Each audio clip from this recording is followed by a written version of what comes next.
파트라슈를 불안하게 만드는 것이 하나 있었는데 그것은 바로 안트베르펜이었습니다.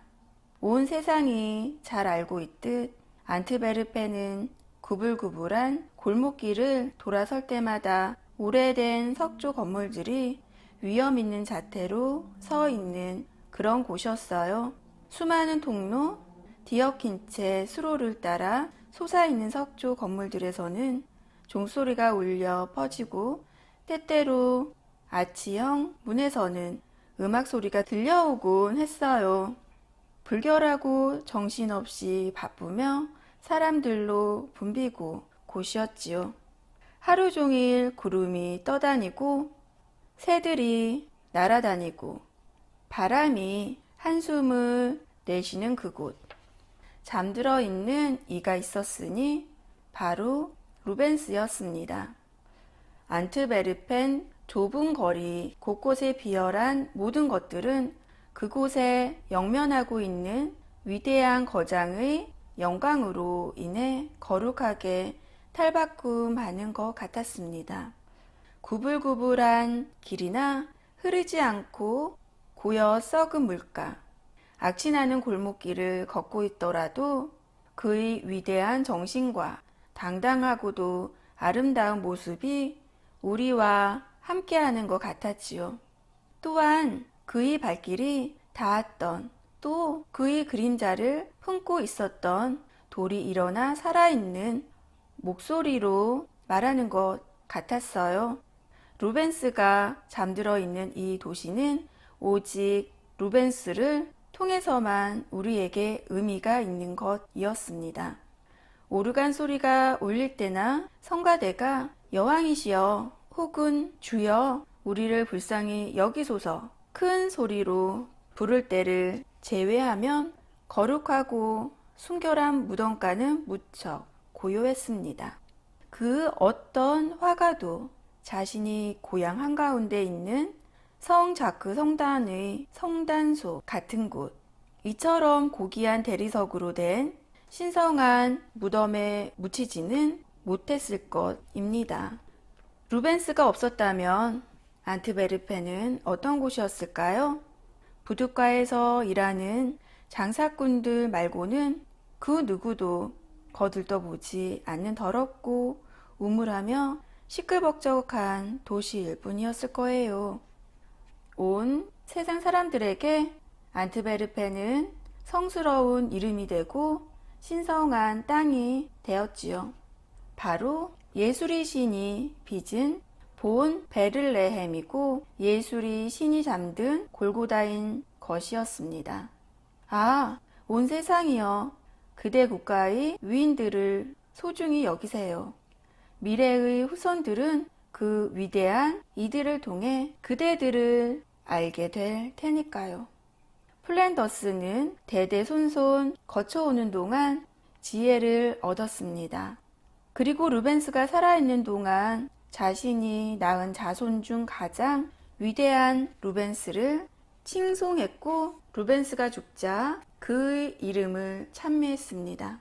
플랜더스의 지혜는 더없이 진귀한 것이었습니다. 파트라슈를 불안하게 하는 것은 바로 그것이었습니다. 내로는 옹기종기 모인 지붕들 위로 우물하고도 위험 있는 자태로 우뚝 솟아있는 석조 건물들 속으로 자꾸만 들어가 그때마다 어두운 아치 모양이 물속으로 사라졌어요. 그동안 길 위에 홀로 남은 파트라슈는 절대 헤어질 수 없는 자신의 친구를 사로잡은 것이 무엇일까 곰곰이 생각하며 하염없이 기다려야 했습니다.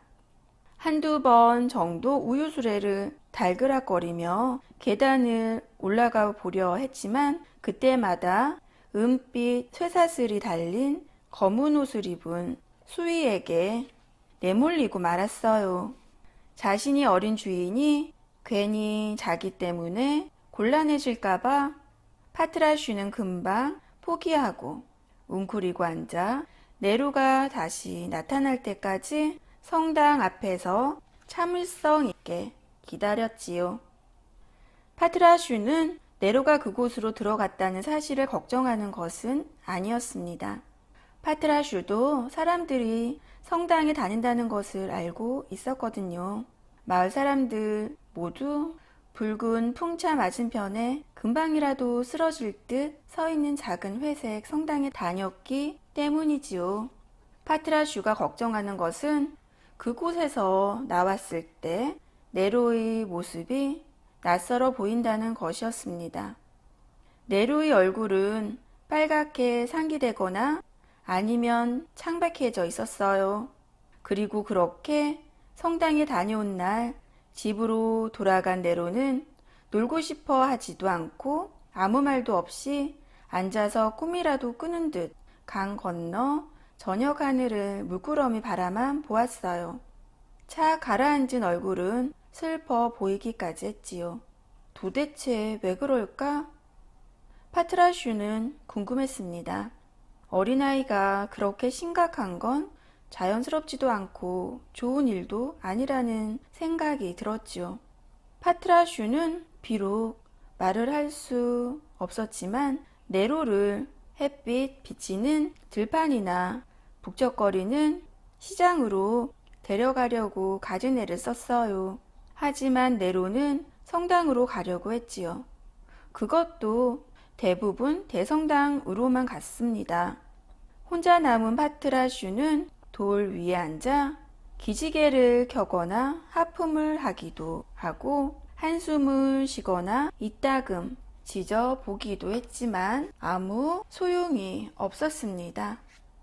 문 닫을 때가 돼서야 어쩔 수 없이 밖으로 내몰린 네로는 파트라슈의 목에 두 팔을 감고 그 넓은 황갈색 이마에 입을 맞추며 언제나 같은 말을 웅얼댔습니다. 그것들을 볼 수 있으면 얼마나 좋을까? 파트라슈, 딱 한 번이라도 볼 수 있다면 그것들이란 대체 뭘까요? 파트라슈는 안타까운 마음이 담긴 커다란 눈을 깜빡이며 네로를 쳐다보았습니다. 그러던 어느 날 수희가 잠깐 자리를 비운 사이 파트라슈는 조금 열린 문틈으로 네로를 따라가 보았습니다. 그리고 마침내 보았어요. 네로가 말한 그것들. 천으로 덮인 채 성가대 양쪽에 걸려있는 커다란 그림 두 점이었습니다. 무아지경에 빠져 넋이 나간 듯 성모 마리아의 승천을 그린 제단화 앞에 무릎을 꿇고 있던 네로는 파트라슈가 온 걸 알고는 일어나 파트라슈를 살며시 끌고 나왔어요. 그리고 눈물에 젖은 얼굴을 들어 천이 드리워진 그림을 올려다보며 파트라슈에게 나직히 속삭였습니다. 이 그림들을 못 보다니 너무 속상해. 파트라슈. 그것도 가난해서 돈이 없다는 이유로 말이야. 분명히 그분은 우리 같은 사람들도 언제든 와서 보라고 했을 거야. 그런데 그림들을 저기 저렇게 천으로 가려두다니. 저토록 아름다운 그림들을 저 어두운 곳에 말이야. 저 그림들은 빛을 보지도 못해. 부자들이 와서 돈을 내지 않으면 아무도 봐줄 사람이 없으니 말이야. 저 그림들을 볼 수만 있다면 난 죽어도 좋아. 하지만 네로는 그 그림들을 볼 수 없었고 파트라슈도 도와줄 수 없었습니다. 성당이 아름다운 두 그림, 십자가에 올려지는 그리스도와 십자가에서 내려지는 그리스도, 보는 값으로 요구하는 돈을 구하는 것은 둘에게 있어서는 성당 뾰족탑 높이만큼 까마득한 일이었기 때문이지요. 네로와 파트라슈는 돈이라고는 단 한 푼도 가져본 적이 없었어요. 그들이 받아본 거라곤 고작해야 난로의 땔감이나 묽은 수프 정도였으니 말이에요. 네로의 마음은 천에 가려져 있는 루벤스의 위대한 그림 2점을 보고 싶은 간절함으로 아파오기 시작했습니다. 해가 뜨기 전 사람들이 일어나지도 않은 이른 시간에 오래된 도시로 길을 나서는 네로는 겉으로는 개를 데리고 다니면서 이 집 저 집에 우유를 파는 한낱 시골뜨기 아이로 보일 뿐이었지만 루벤스가 주인인 꿈속에서 살고 있었어요. 맨발에 나막신을 신은 네로는 춥고 배가 고팠습니다.